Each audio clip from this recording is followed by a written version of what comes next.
All right. Today I've got Nina with me from 4GR, and we'll talk a little bit more about Nina's role. But before we start that, I want to talk a little bit about what this is.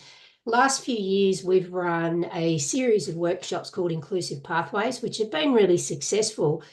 And what we're trying to do is get information out to families who may have a young person with a disability in their family about what their pathways are beyond the school gate. Now, Nina was part of the first group, so it was that we talked about this with. So it's really important that Nina's our first interview. And with this, what we've sort of found, I think, coming out of COVID was COVID's brought us all together to look at all of the little sequencing bits of what you've got to do to get ready for work.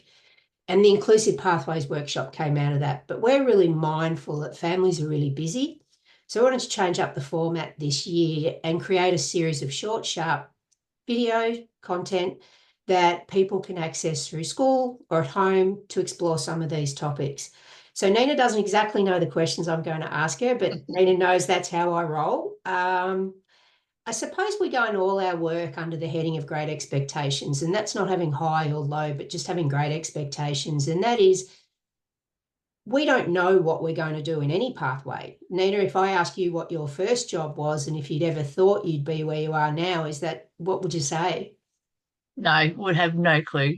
Yeah, What I thought I wanted to be isn't how I ended up being. So, no. And pathways aren't always linear. That sometimes we do lots of different jobs and lots of different opportunities. But if we reflect back on the things we tried and the things we learned and the people that helped us along the way, we start to get a picture of why we chose a certain direction. So that's what we're going to talk about a little bit today. So um, your topic that you have chosen for today is the importance of considering job readiness in your NDIS plan. And I want to be really clear that we're not saying that every young person has an aspiration to work, and we're not saying everybody that's capacity either. So what we are saying, though, is have the opportunity to think about it and consider it when you're doing your plan. So, Nina, if I sort of say to you, what have you noticed in your work? And I know when I speak to you in October, November each year, what's something you've noticed when people come in? Well, sorry, before we do that, do you want to talk a little bit about what 4GR is first, so we get an understanding of where you've come from? yeah, so 4GR, we're a registered NDIS provider that purely works in employment, and we work under the capacity building funding that's called Finding and Keeping a Job.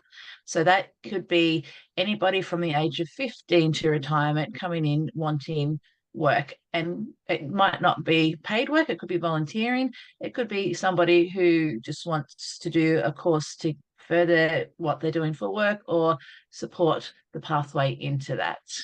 So we work in what they call the open market, so the mainstream, um, and we support people along their journey.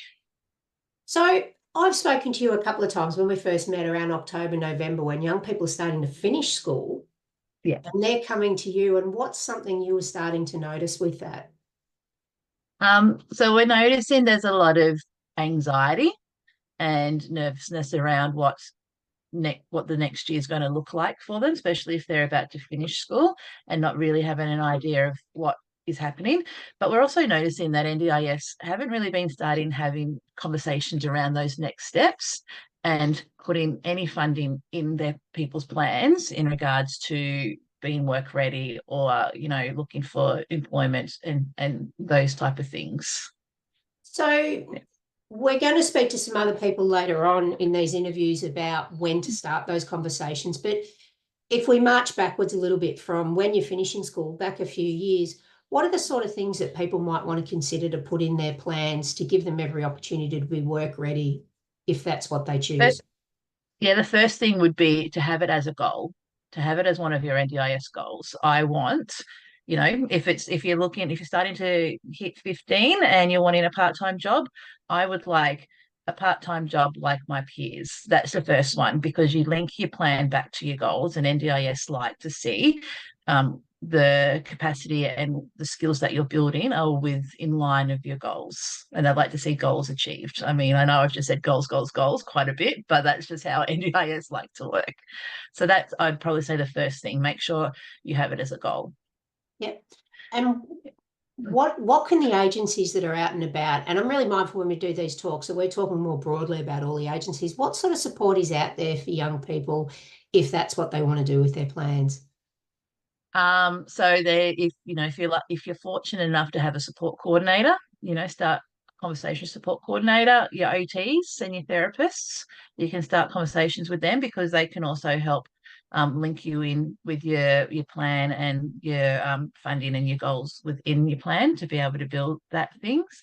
Well, like mum, dad, teachers, anybody around you, having maybe actually starting to find out what their pathway was and how they felt and different things around their experience.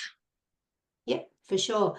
You talked about, like my peers, and I think that's a really Yes. interesting topic that I think back of my kids' journey of wanting to do part-time work. And, some of my kids need a little bit more support than others. What sort of support is available for part-time work for young people if they are on NDIS? First of all, like if you do not have funding within your plan under the employment capacity building, you can get it. The NDIS planners like to kind of um, push back a little bit on that, but you are entitled to it as long as you've got like the evidence behind it. Peer mentors and your support workers are a good source as well. As I said, your OTs and your speeches and things like that can help you build your resume.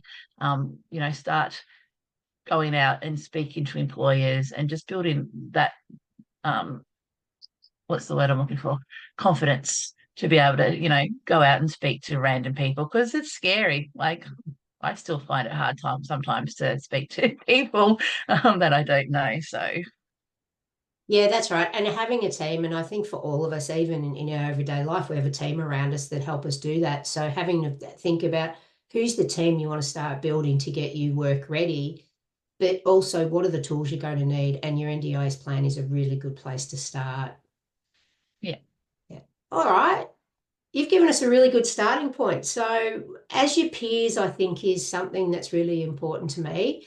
Having a background in the disability space, but also working in schools. So, if part-time work is something you are considering, maybe don't wait until you're 17 and 18 to look at your plan. I think Nina's messaging's been really clear. She may have mentioned goals once or twice. Pop it in your goals. And at what age do you think they should be starting to consider that? NDIS have started to relook at the employment funding and how that's being utilised. So technically, conversations should start happening at about 14 years around that early intervention. So once an individual turns 15, there is some type of funding in an in-person's plan if they're wanting to do employment. So I would even say as early as 13, just mum and dad or stakeholder, whoever is the plan nominee who starts having conversations with NDIS going, I want this once it comes to 15. So let's start the conversation now and let's start putting things in place for that to happen. Yeah. And you may not be ready to work at 15, but you've started that journey and that's okay. So, hey, Nina, thanks. Always full of good tips. Nina's one of my go-to people in expertise areas. And I think we've heard it from Nina. Goals are really important, getting in there early, starting the conversation and starting to build that web of people around you that can support you. If you've got any questions, I suppose come to Back Force. We can point you in the direction of places like 4GR, GenU, WCIG. There's a whole range of great organisations in Geelong who can help out, who are part of our co-chat, and it's our co-chat mob, and that's the name of the crew who are going to bring these web discussions to you. So, Nina, thank you so much for fitting me into your busy day. Oh, welcome. And I will see you at our next meeting where we're Yeah, cool. building resources. Thank you. Thanks.